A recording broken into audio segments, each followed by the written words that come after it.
Now when Jesus saw the crowds, he went up on a mountainside and sat down. His disciples came to him, and he began to teach them. He said, "Blessed are the poor in spirit, for theirs is the kingdom of heaven. Blessed are those who mourn, for they will be comforted. Blessed are the meek, for they will inherit the earth. Blessed are those who hunger and thirst for righteousness, for they will be filled. Blessed are the merciful, for they will be shown mercy. Blessed are the pure in heart, for they will see God. Blessed are the peacemakers, for they will be called children of God. Blessed are those who are persecuted because of righteousness, for theirs is the kingdom of heaven. Blessed are you when people insult you, persecute you, and falsely say all kinds of evil against you because of me. Rejoice and be glad, because great is your reward in heaven, for in the same way they persecuted the prophets who were before you. You are the salt of the earth. But if the salt loses its saltiness, how can it be made salty again? It is no longer good for anything except to be thrown out and trampled underfoot. You are the light of the world. A town built on a hill cannot be hidden. Neither do people light a lamp and put it under a bowl. Instead, they put it on its stand, and it gives light to everyone in the house. In the same way, let your light shine before others, that they may see your good deeds and glorify your Father in heaven. Do not think that I have come to abolish the law or the prophets. I have not come to abolish them, but to fulfill them. For truly I tell you, until heaven and earth disappear, not the smallest letter, not the least stroke of a pen, will by any means disappear from the law until everything is accomplished. Therefore, anyone who sets aside one of the least of these commands and teaches others accordingly will be called least in the kingdom of heaven. But whoever practices and teaches these commands will be called great in the kingdom of heaven. For I tell you that unless your righteousness surpasses that of the Pharisees and the teachers of the law, you will certainly not enter the kingdom of heaven. You have heard that it was said to the people long ago, "You shall not murder, and anyone who murders will be subject to judgment."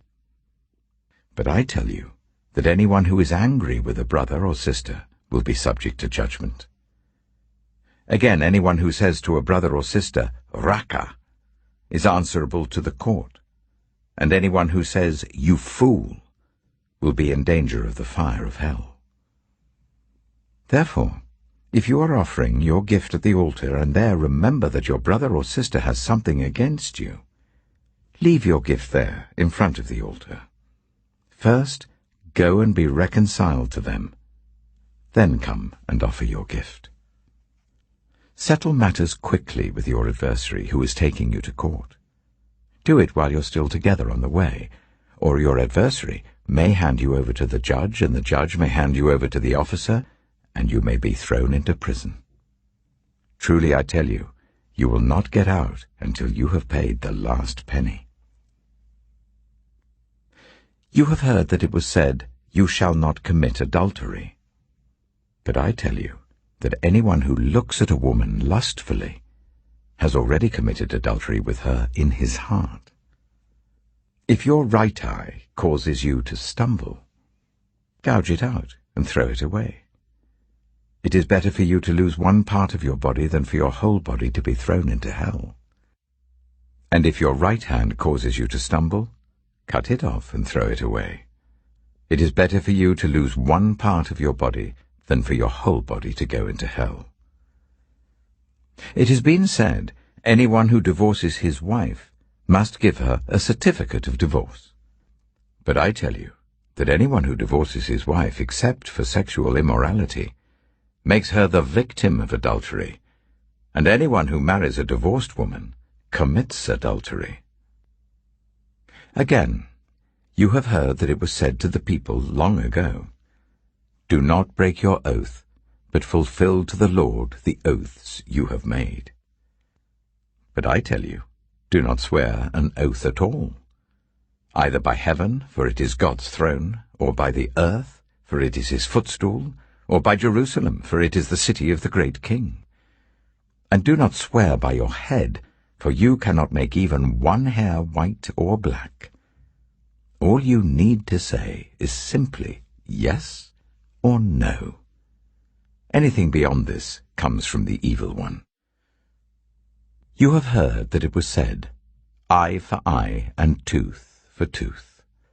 But I tell you, do not resist an evil person. If anyone slaps you on the right cheek, turn to them the other cheek also. And if anyone wants to sue you and take your shirt, hand over your coat as well. If anyone forces you to go 1 mile, go with them 2 miles. Give to the one who asks you, and do not turn away from the one who wants to borrow from you. You have heard that it was said, love your neighbor and hate your enemy. But I tell you, love your enemies and pray for those who persecute you, that you may be children of your Father in heaven. He causes his sun to rise on the evil and the good, and sends rain on the righteous and the unrighteous. If you love those who love you, what reward will you get? Are not even the tax collectors doing that? And if you greet only your own people, what are you doing more than others? Do not even pagans do that? Be perfect, therefore, as your heavenly Father is perfect.